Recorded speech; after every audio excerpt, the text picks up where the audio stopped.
All right. Good afternoon and good morning and good evening to everybody joining our webinar for this month. So I'm really excited to welcome you guys here. And for this webinar, I'm joined by Wulan. Hi, Wulan. Hello, good afternoon, everyone. Nice to meet you. And today we'll be giving you a quick but informative guide to hospitality opportunities and destinations with RMC Asia. So I'll be asking Wulan some questions and she'll be sharing all of the details about the various destinations that we offer, the programs, the different departments that we have opportunities in, and so on. So without further ado, I think we can begin our session. All right, so first things first, for those of you who might be new here, I'll give a quick introduction to RMC Asia. So RMC Asia is an organization that provides cultural exchange programs in the form of internships and management trainings. And we work directly with 4- and 5-star hotels across different countries in Asia and the Middle East. So all of our opportunities are specifically based in hospitality, and they're focused on providing you with work-based skills, with new experiences, as well as giving you an opportunity to travel and discover new cultures and meet new people. So this is mainly what we do, and we've been operating for 10 years. So this year is actually our 10-year anniversary, and we're really happy to have helped many interns so far and more to come this year. All right, I think let's begin, Wulan. So I think one of our most important topics, and I would say a subject of a lot of interest and a lot of concern for many applicants, is the eligibility and requirements for our programs. So Wulan, could you tell us who exactly can apply for RMC Asia's programs? Right. Thank you, Alicia, for bringing this up. So actually, many applicants are asking about this sometimes. And we have our eligibility criteria for the programs. Each of the programs have their own required specific eligibility. But as for the age ranges, for example, we have the minimum of 18 up to 35 years old. And right, this is depending on the program's type.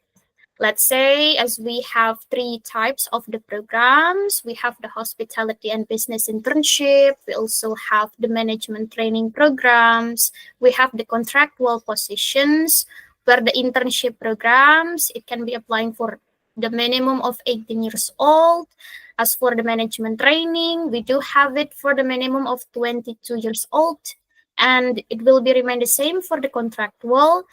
This is because we are looking for the professional ones for being in the programs itself, right? As for the enrolled students, we do accept at the college or university. So feel free to apply through the programs if you are currently enrolled, or is this something of the internship is a part of your academic credits. And the graduates in our programs, it will be remain of the 24 within your graduations up to 36 months of your graduations. Yeah. Right. This is something important actually, because our program is mandatory for you to have the conversational English skills. So for you, you can apply and we will assess. There will be our team that could be assessing of your English skills. And then the important of the eligibility criteria is the ones of the personality. And if you have a good communication skills, so this will be your changes for applying in programs itself. All right, thank you, Wulan. And just to clarify regarding the graduation period, what does it mean that you need to graduate within 24 to 36 months? Okay.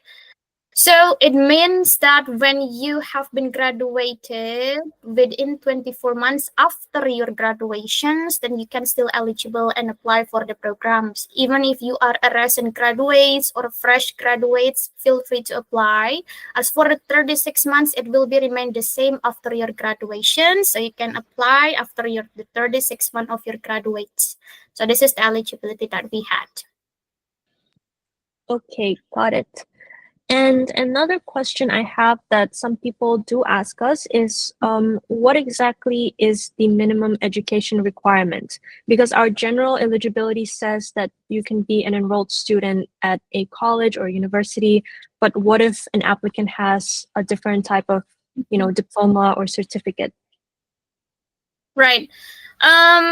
Actually, for this one, we do have it. Some of the minimum education could be the one who have a professional training course, for example, they get the certificate, but this will be for the minimum of 3 months certificate for them. But for the other, like higher educations, master's degree, and everything could be eligible and apply for the programs itself. Okay, great. Thank you for explaining. And another thing that I wanted to add is we do have applicants who also ask us, do I need to have prior experience in hospitality to apply? And the answer is, while prior experience is definitely a plus and it will give you a great background for your application, it is not always necessary, especially if you're applying for an entry-level program like an internship. It's also possible that you might have a different educational background or different work experience, but you might have some relevant transferable skills that you can still use in hospitality. That's correct. Yeah. Okay, and moving on to our next subject. So, creating a strong application. Basically, when you as an applicant or future participant are applying with us, the first step is submitting your CV or application to RMC Asia. And then once that is done, and let's say ideally you get accepted, the next step would also be to prepare your CV and your profile that we'll be sharing with hotels. So, Wulan, what exactly do we look for in our candidates' applications? Because you usually are the one who receives and process a lot of Mhm. applications. So I think you have some great insight about that. Right. Um, well, it's kind of interesting. The first applications that we see from one's application, including their resume, it will be for their education, previous experiences. It is correct that you mentioned previously, Alicia. Thank you for bringing this up. That there is no previous work experience required to join the programs, and because our programs are designed for both enrolled students and recent graduates to earn their academic credits, gain their first job experiences, and build their impressive work portfolio in the hospitality industries. So this is why. And then for the soft skills and guest service mindset, I think this is something related to the communication skills and then adaptability. If you have like the skills for problem solving, what will be the correct positions for you, the time management, positive attitude. So this is something that you can gain in the programs itself. So normally we will see in this area. All right, thank you for sharing that. I think this will be really helpful for those who might be considering applying but haven't taken the first step yet. Okay, and then the next thing, as I've mentioned earlier, once a candidate applies with us and let's say they get accepted for the program, we will also Mhm. be preparing their CV that we'll be sharing with our host Right. hotels and their HR managers. So in these cases, what experiences, skills, or let's say characteristics might stand out the most to hiring managers? Yeah. So the experience or skills, of course, this is something that the host organizations and the hiring managers will see about if they have some of the related experience previously, and if it is mentioning to the hospitality related experience before, for example, and then this is something that normally they will see about if they are motivated for the programs, what they will need to, what is their goals, why they are applying for the programs itself, for doing the internship. So this is something that most of the employers are looking for them. And right? And then some of the technical skills, sometimes it will be needed, because for example, if you do in the kitchen department, technical skills is mandatory. For example, there is a knifing skills, and then for the front office department, you have the customer relationship management skills, communication skills. So this is some of the example of the technical skills that normally the hiring managers will see. Yeah, thank you, Wulan. And one thing that I want to add to this, especially regarding technical skills, if you're applying, for example, for the front office department or for one of the back office departments, you might want to highlight your computer skills, for example, your Yeah. experience with using certain types of software.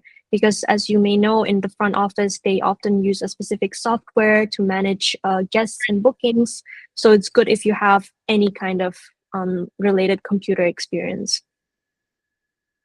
Yeah, that's true. Okay. And then, yeah, I think as Wulan mentioned, also great communication.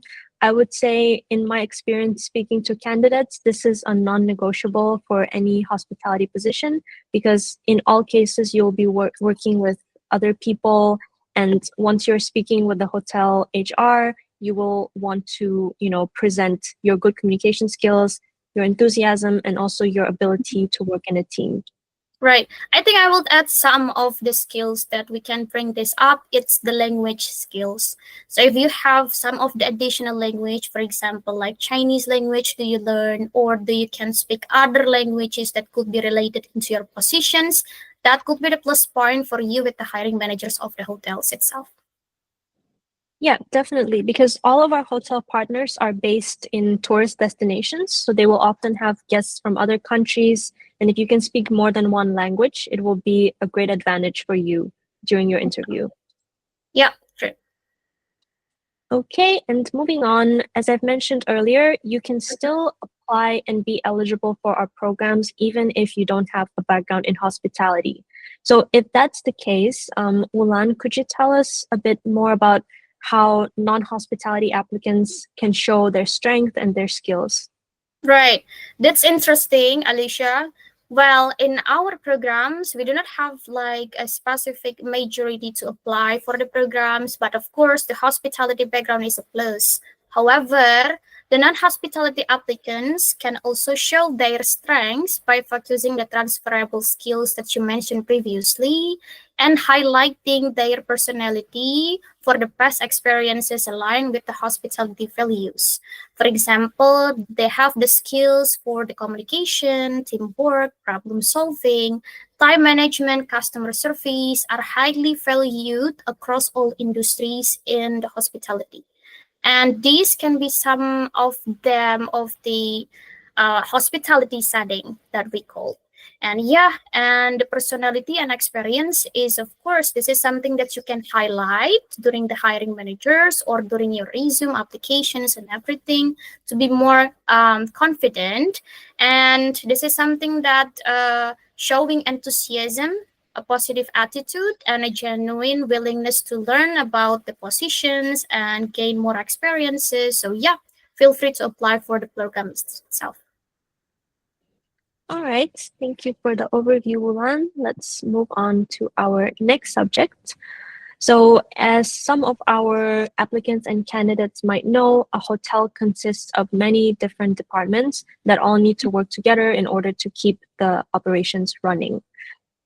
And one question that we often get is what kind of departments are available and what are the possible roles? And before we go into the answer, the reason why we've included this question is Mhm. because um, within RMC Asia's structure and the way we work and interview our candidates, we tend to separate departments into 9 main ones.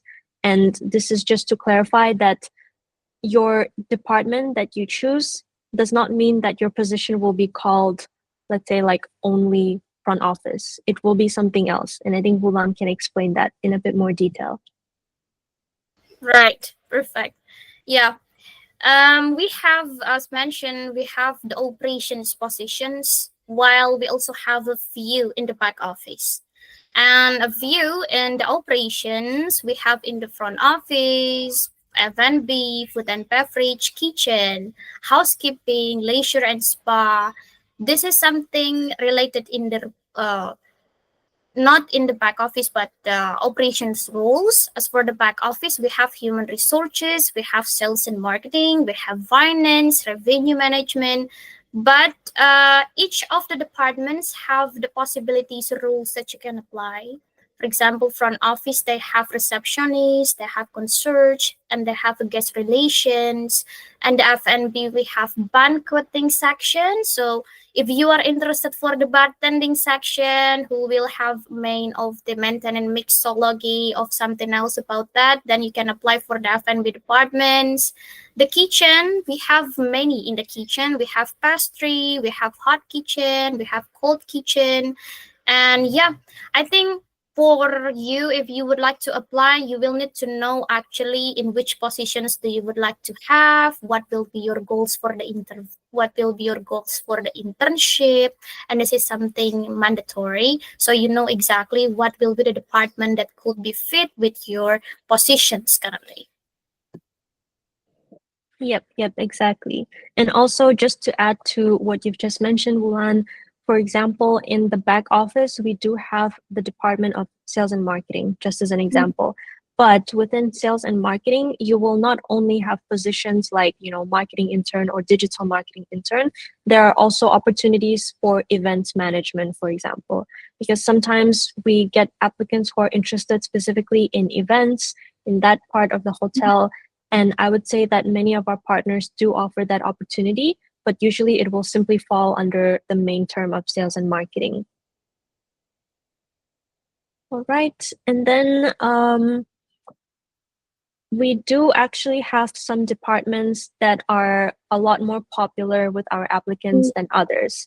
So, Wulan, in your experience, could you tell us if there are any departments that are much more competitive or much more popular and frequently chosen by our candidates?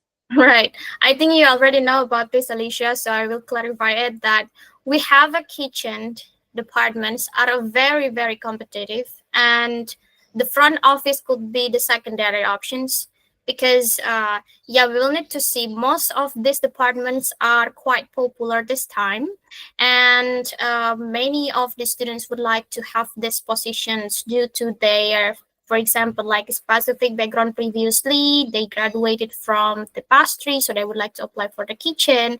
Instead of that, that you can consider the other departments into your considerations to have and learn more about the other opportunities coming. So this is why we advise that you can open for as many possible of the destinations, or it can be for as many possible for the positions. Yep, exactly. I think you're absolutely right about that, Wulan. One of the reasons why we often recommend our applicants to be more open-minded and try out different departments or different destinations is because there are simply sometimes not enough opportunities, let's say in the kitchen, in one country or in one city. So Exactly. we would, if you're applying for the kitchen, we would often encourage you to pick definitely more than one destination. And it's not because we want to put you somewhere else. It's just because our partners will have limited vacancies and you might get better opportunities from a different country. Exactly. That's right. All right. And then on the opposite side of the scale, we do have some departments that are much less popular, and actually our partners might be looking for more applicants for those departments. So could you tell us a little bit more about these? Well, I think we have a few. That is a back office, and that is quite in the operations. We have housekeeping positions. It's many of the opportunities we had, and we also have it in the leisure and spa. So if you have some of the related experience before with these, then you can apply for these positions. And as for the finance, if you have some of the accounting skills and related to your background, you have some of the skills for doing the finance positions, feel free to apply for this. And the last could be like the human resources, and those of the positions are quite having a great opportunities coming. So if you would like to apply, feel free to do that, or if you can open for many positions, that could be great as well. Yep, that's right. And another thing is the benefit of some of these positions, especially within the back office, is that you are more likely to get accepted even if you don't have a hospitality background. Yeah.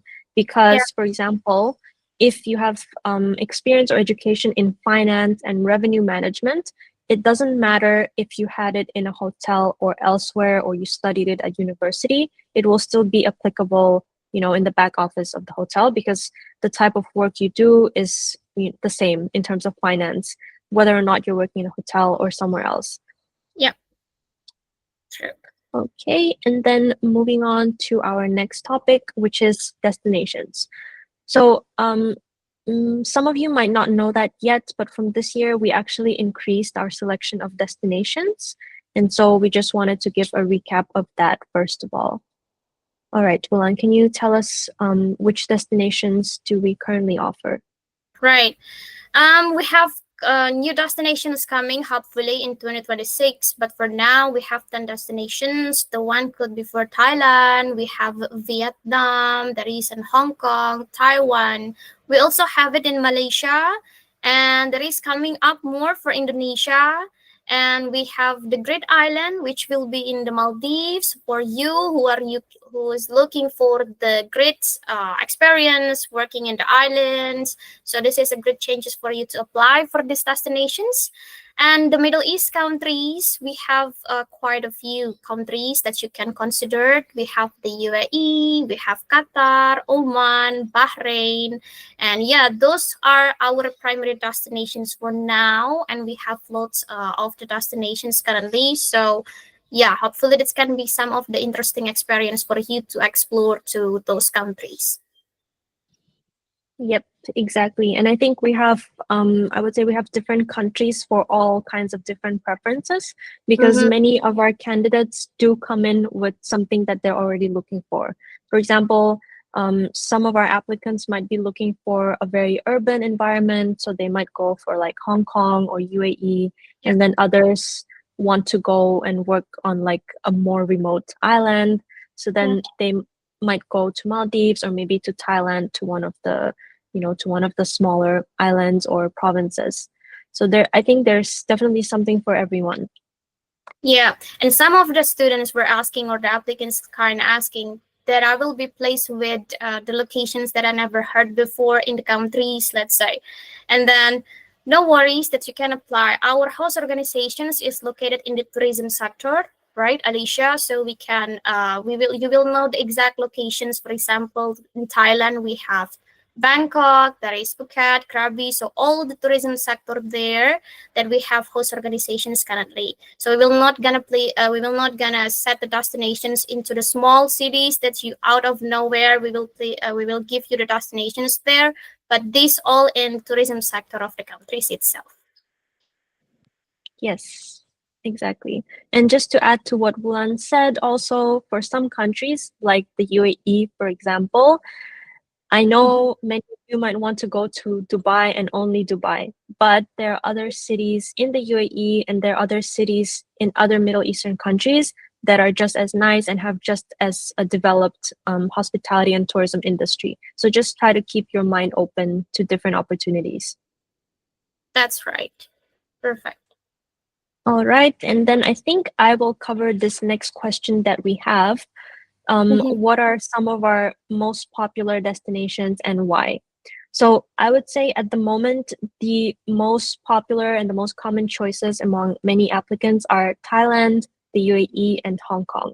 And the reason why is probably because, first of all, in Thailand and the UAE, we do have many, many partners and many opportunities. So there will often be vacancies in those destinations. And we do have many applicants who are interested specifically in those destinations because these countries are very popular. So whether you're from Europe or the US or from other parts of Asia or elsewhere, you will probably know already where is Thailand, where is the Emirates, and maybe where is Hong Kong.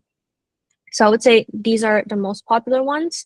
And for a good reason, also, as Wulan mentioned, we work with very touristy places. So if you're going to Thailand, for example, yes, you might get opportunities in Bangkok, but there are also other positions in hotels and resorts in other parts of Thailand, for example, in Koh Samui or Phuket, some of the other islands. And then for the UAE, just as I mentioned earlier, many people are coming in with the mindset of, I want to go to Dubai. But there are also other cities in the UAE. For example, Abu Dhabi, there are other smaller cities as well that still have great opportunities in luxury hotels. And just as a reminder, we work only with 4 and 5 star hotels. So regardless which country you're placed in, you'll be still placed in a luxury hospitality environment, and you will still gain the skills that you're looking for. All right. And then, yeah, each of the destinations offers a unique culture and lifestyle.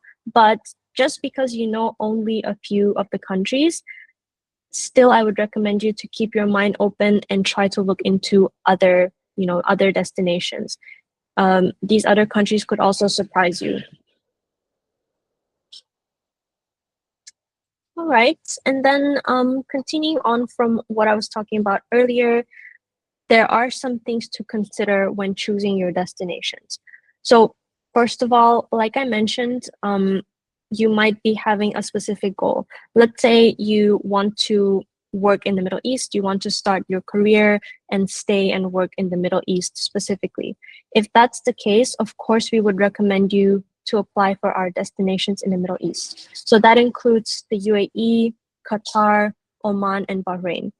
And another thing to mention is, I know some of you might not know where are Oman and Bahrain and what are these countries.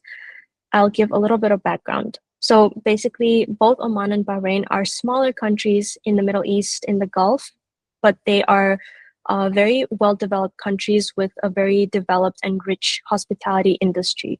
So in both of those countries, you will find the same luxury hotel brands as in all of our other destinations.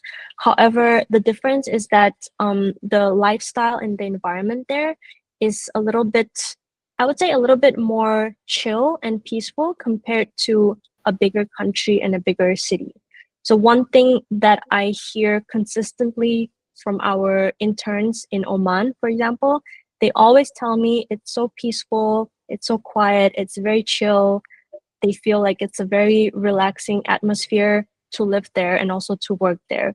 It's not very fast-paced and hectic as Dubai, for example. So this is one of the differences. If you're looking for something that is more chill, you might want to consider one of these countries. And then another thing is your comfort zone. So for some people, it's very important that you are not too far away geographically from your home country. Let's say if you are living in Asia, for example, maybe you're more drawn towards our destinations in Southeast Asia and East Asia. So you might want to consider Thailand, Vietnam, Hong Kong, Taiwan, Malaysia, and Indonesia, just because it's a little bit closer to home and maybe it's more comfortable and you feel more confident in starting your programs in one of these countries. And then, of course, another aspect to consider is growth potential. So, of course, you will grow regardless of which country and which program you go to. However, some of the countries might have a little bit more opportunities if you, let's say, if you plan to stay longer. For example, we do have a few destinations that only offer opportunities that are maximum 6 months long. So if that's the case, for those of you who want to go for a shorter term opportunity, or let's say you're doing the internship for your university and the time is limited to 6 months, those would be perfect. So this includes, for example, Hong Kong, Taiwan, and Malaysia. So over here, the opportunities are 6 months. If you're doing it for university and you don't plan to stay there, that would be perfect. However, as I mentioned before, if you want to stay and work and you want to find this kind of career potential, I would suggest you to go to maybe consider other countries. So for example, Thailand, or like I mentioned earlier, countries in the Middle East, and even the Maldives. Over here, you will have a high potential of staying for longer and also potentially getting hired as a full-time employee by your hotel. All right, I think that's all for destinations. Right. Okay, so moving on to another important subject, that is program perks. So I would say our programs with RMC Asia come with many benefits. Wulan, could you give us an overview of these benefits and advantages and what you basically get from our programs? Right. Actually, for the benefits, we have quite a few benefits, including like personal benefits, full board benefits, and there is a professional benefits that you can gain. As for the professional benefits, indeed, while working with the international host organizations, you can gain and develop your skills with the supervisor there, with the professional chef, for example. And for the personal benefits, these programs are arranged because of your something that you will need to have to grow in the other countries, to develop your skills in the other environment, how you can get your adaptability skills. And I think for the full board benefits, we have some of the quite specific informations, right, Alicia? And yeah, so right. Yes, Wulan. Yes, could you tell us a bit more about what exactly does full board cover? Because I think some applicants might have this question, as full board can mean different things. Right. As for the full board benefits, it will be include like accommodations. It will be also include for the monthly allowances. So don't worry. While you do the internship, you will get the monthly allowances. You can have the meals. Normally, the meals will be 2 to 3 meals per day. So you will be get the breakfast, dinner. So no worries. You don't have to look outside for you to get the meals. And as for the uniform and laundries, that could be also provided. The access to the facilities in the host organizations, normally it will be provided with the hotels. So you can do some of the looking around at the hotels itself. And then like the accommodations, it means like the local transportations. I think that is something that more of the full board inside of the full board benefits instead. So in case in which if the accommodation is too far away from you to work at daily basis, so there will be providing you for the local transportations if it is needed. And it will also depend on which of the destinations countries and the host organizations itself. As for the insurance, don't worry. Normally, the health insurance will be provided. So many of you are asking about this, but yeah, it is also depend in which of the host organizations. So if you are unsure about that, then you can feel free to let us know. Then our team will give you further informations in details about it. All right, thank you, Ulan, for the detailed overview. Another thing under the point and more, some of the benefits might include, for example, if you're taking a position that is eligible for, let's say, tips or service charge, in some cases, this will also be part of the benefits. So in some cases, as an intern, you may be eligible for tips and service charge of a specific amount. And then another thing to consider is also the let's say like the annual leaves, the sick leaves, and the public holidays.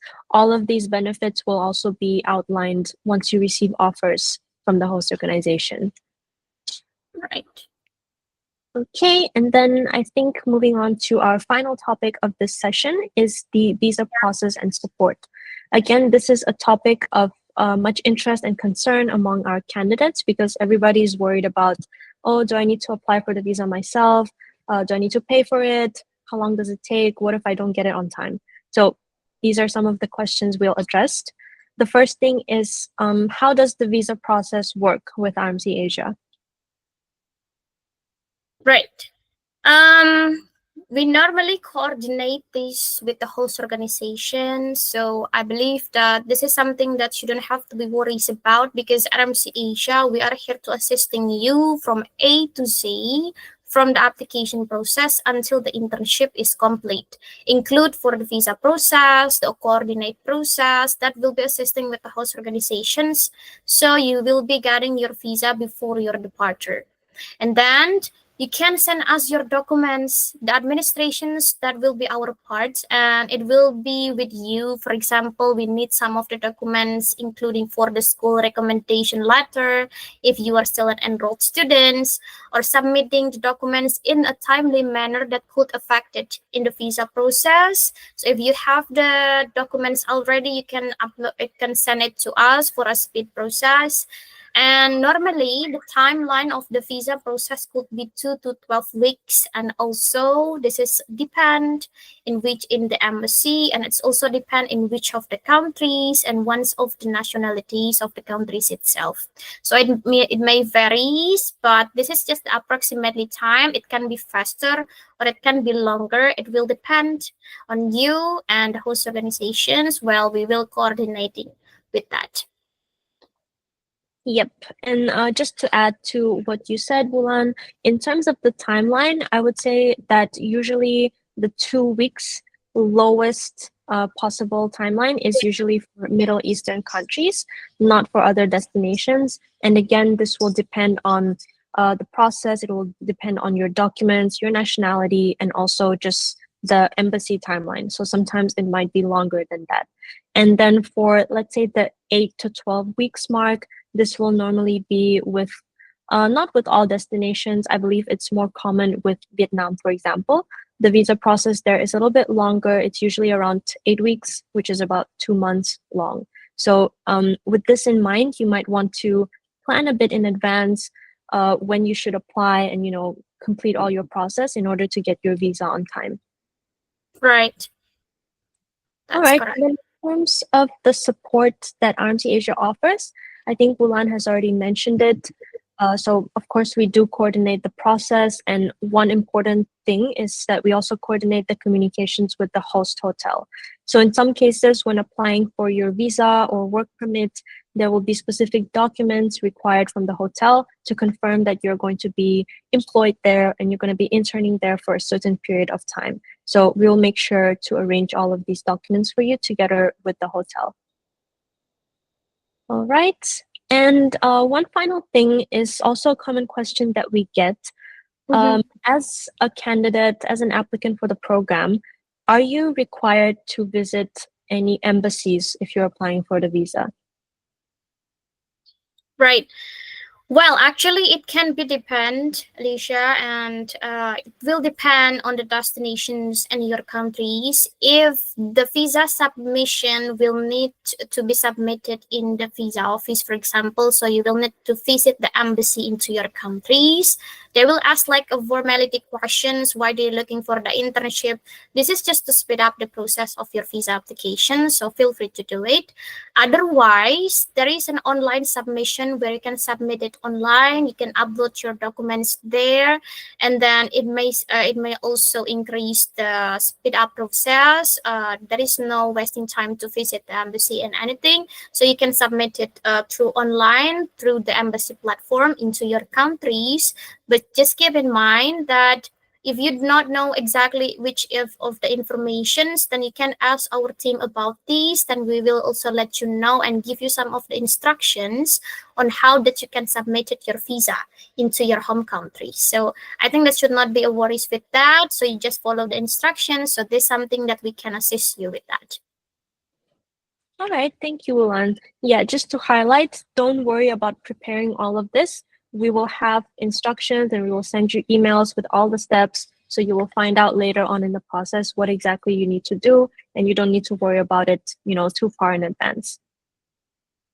Right. Okay, I think we've reached the end of our main topics. And as always, I wanted to give some time for a quick Q&A in case any of our viewers have questions.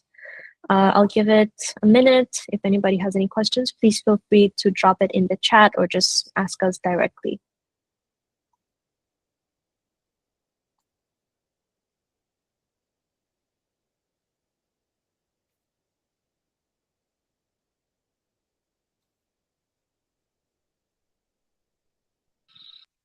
I think it's a Right. little bit quiet today. So, Wulan, if you don't mind, I will ask you a question again. Yes, please go ahead.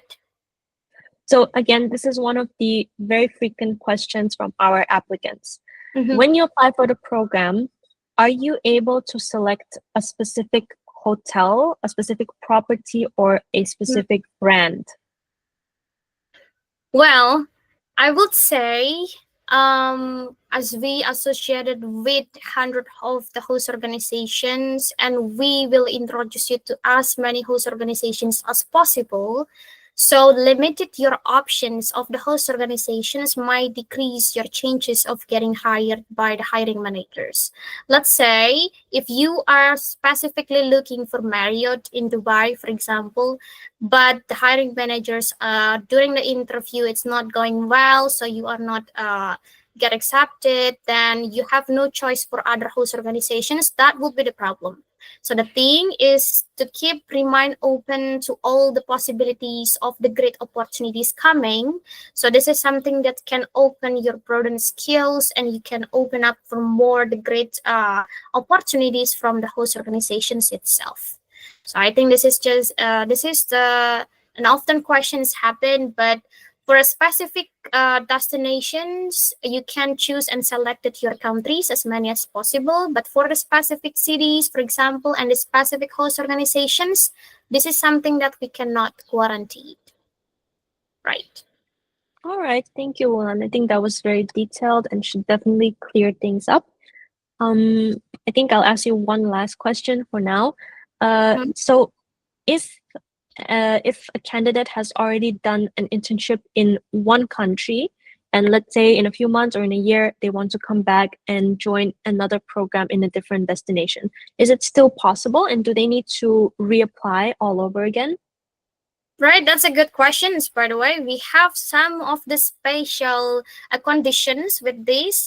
So if you have completed your internship, let's say on the first internship, and then you would like to reapply for the second internship, then we have a returnee applicants currently, and there is a special pricing for you if you are joining for the second programs.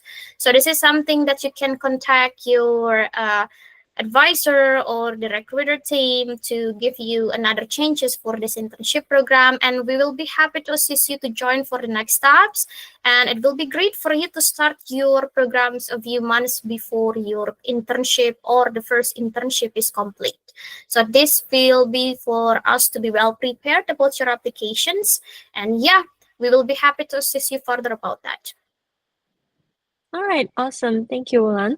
I think for now that will be all from us. This was quite a long session, so thank you so much, Wulan, for Great. co-hosting this with me and Thank giving you, us so much Alicia. insight. Thank you. And for those of you guys watching, if you're interested in learning more or you want to clarify anything, you can just scan this QR code here that goes to our landing page on our website. And also, as always, you can just contact us at info@rmcasia.org or just get in touch with your advisor if you are already in contact with us. And yeah, that's all for today. Thank you once again. Thank you. Right. See you Good guys. afternoon, everyone. Yep. Bye. Thank you for the rest of your day and bye.